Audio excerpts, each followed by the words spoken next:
I think to myself, what a wonderful world.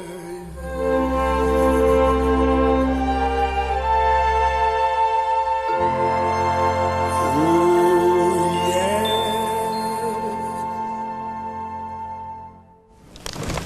For those of you who've never met me, I'm the California daughter. And wow, you know, they say a picture is worth 1,000 words. God, Angela, thank you so much for that. And David, again, thank you so much. My sister didn't say much here, not in words, but in deeds. The last 2 days, she's been so focused and she's done 99% of this. Well, David maybe did 30%. He spent a lot of hours last night. Melissa helped her with that wonderful obituary. And Angela's just done so much to put this all together. And she's shown what our dad meant to us by all her actions. And actions speak louder than words. So thank you so much. But more importantly, Angela, thank you for taking care of him, helping Mom take care of him for the last 6 years.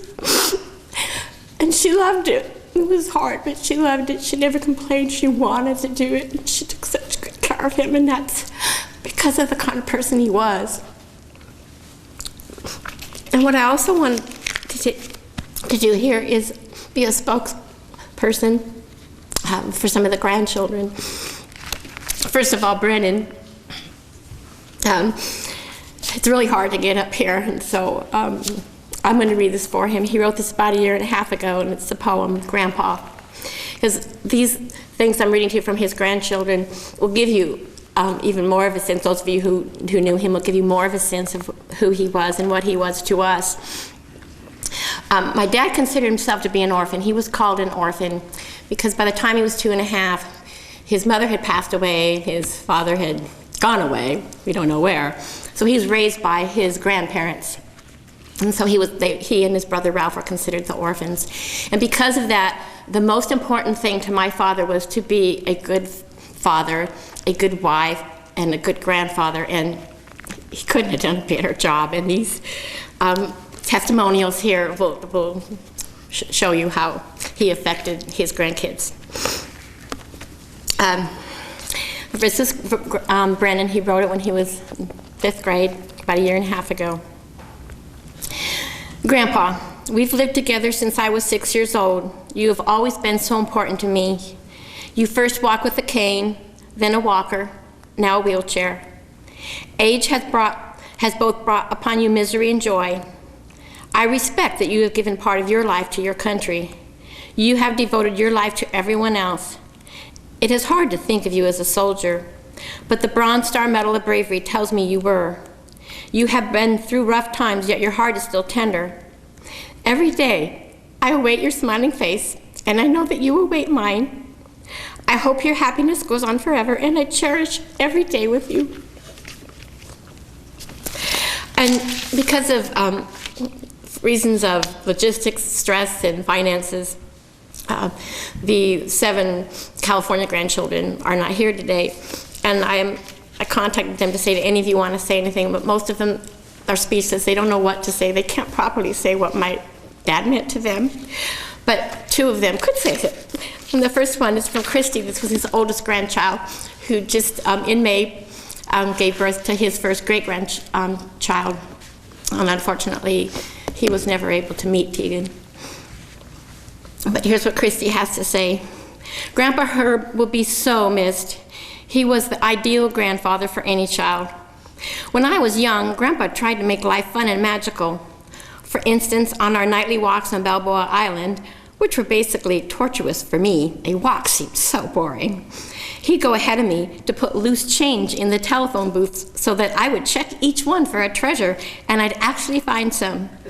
It was a very exciting adventure, and I didn't even find out about Grandpa's hand in all this until much later in life. I don't think Grandpa ever really thought of me as all grown up in his mind. I was always the 6-year-old with my Mickey Mouse hat on, sitting in a beanbag chair with only those mouse ears showing. He adored me. an invaluable gift to any child, and I loved him right back. He had a wonderful sense of humor as well. I could go on and on about his many great qualities. I will always have the fondest memories of him. I was very lucky to have had him in my life.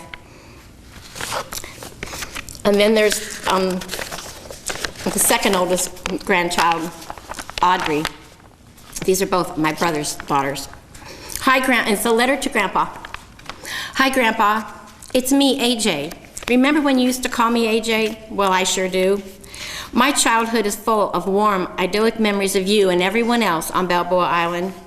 This letter is meant to recount just a few of those cherished memories and to let you and the family know how much you meant to just one of the many people that your life touched, and to let you know how much you are loved and will be missed. And this letter really could be from any of his grandkids. I remember waking up to the smell of pancakes. Sometimes I even managed to wake up before you were done cooking them and I got to help, stirring the batter, pouring it into perfect and sometimes not so perfect circles on the skillet, popping a few of the baby pancakes into my mouth before they were all the way cooked, hearing the batter sizzle as it baked to a crispy soft brown, then trying hard, tongue stuck out, to flip the pancake over and hear the same sizzle on the other side. But if I missed, instead of a frown, I always got a smile, a chuckle, an affectionate shake of the head. This part could really be from all the kids.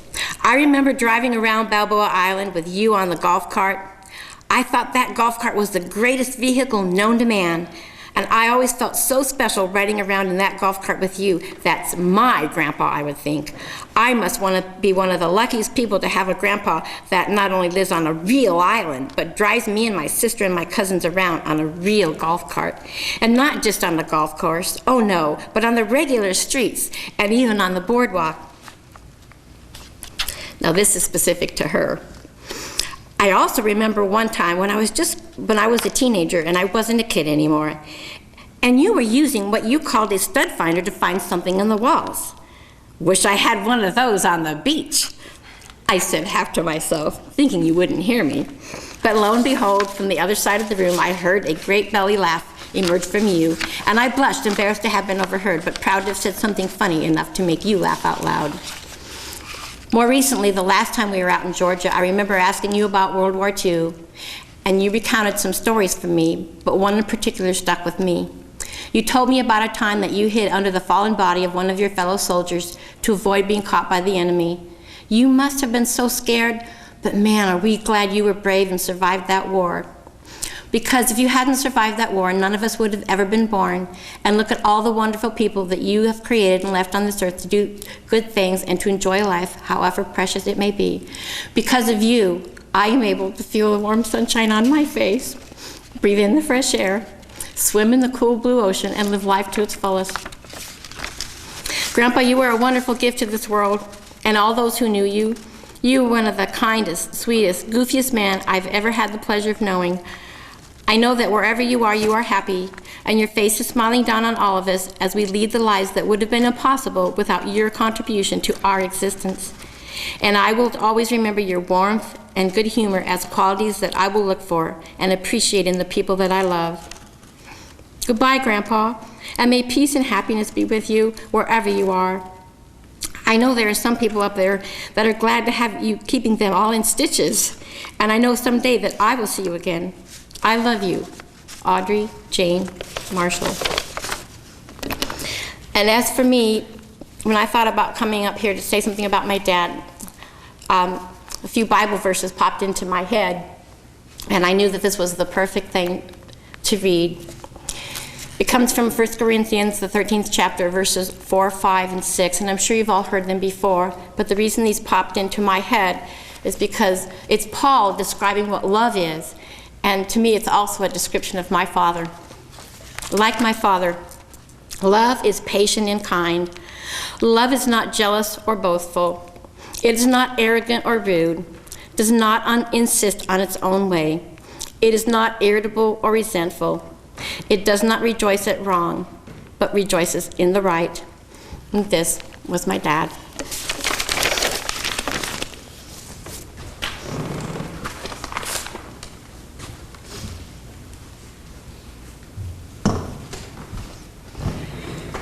When I was little, my grandpa still lived in California, and we still lived there until I was 4.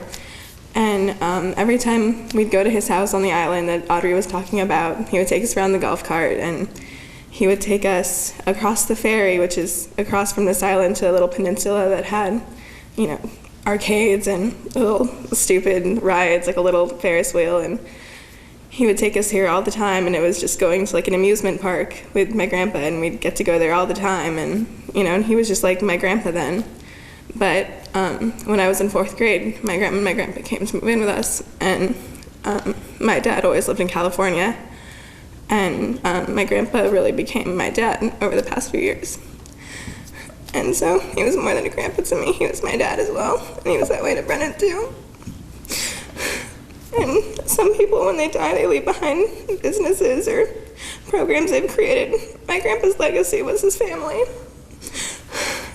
And everyone that was here on this earth because of him just loved him so much. And he was the funniest man, and he was just a constant in my life. Like, every day I'd come home from school, and he was there.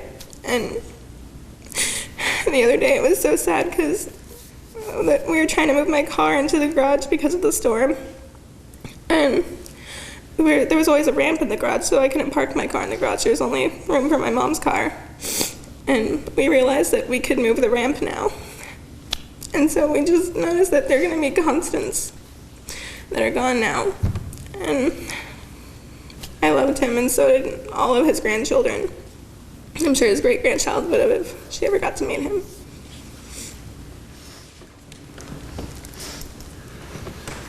Good evening. I'm the chaplain from Portsbridge Hospice.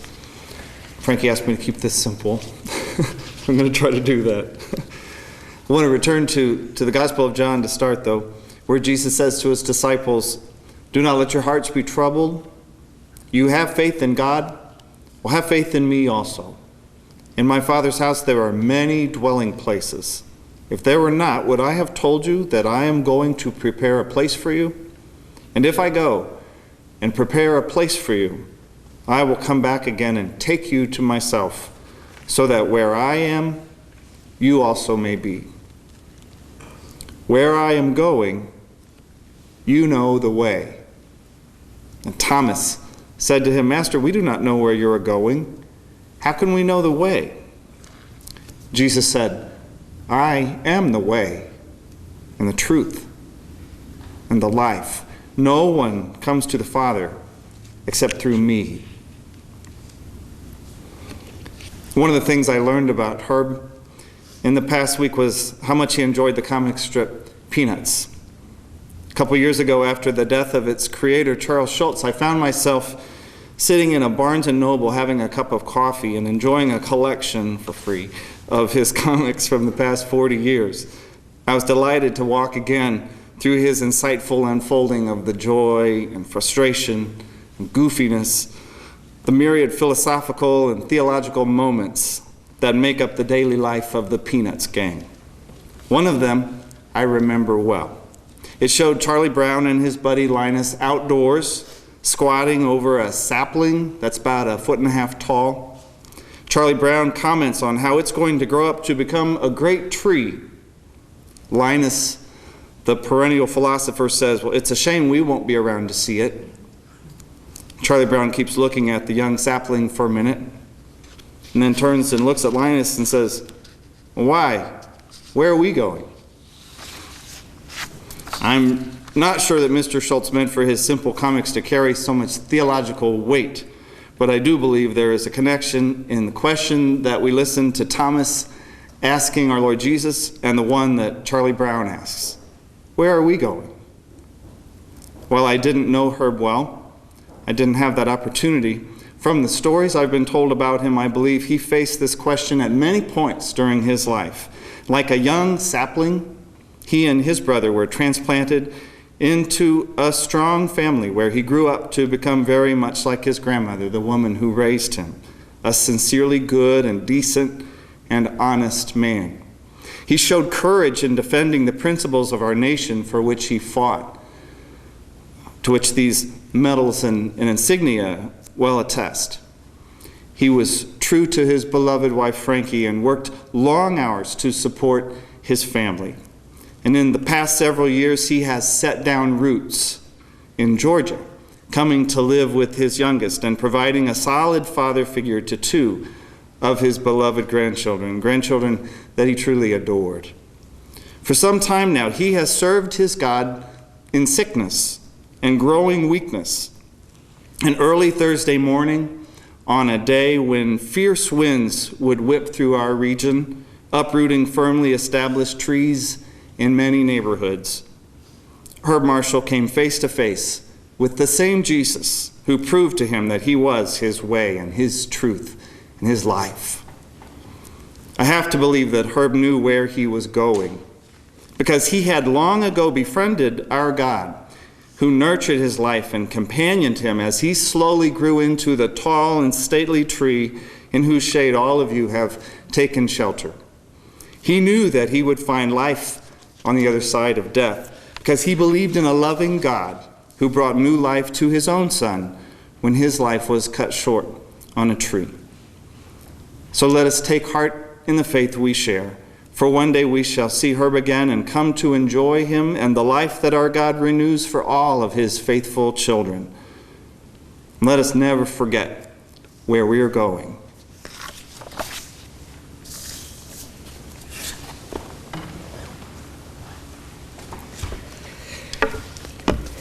Thank you, Michael. And it's so appropriate that you tied in the Peanuts, because Lindy is going to play a song for her in just a few moments. It's called Christmas Time Is Here. You'll remember it's just not Christmas around my house, I know, unless we see that video with the Peanuts gang on it. And this was one of his favorite songs.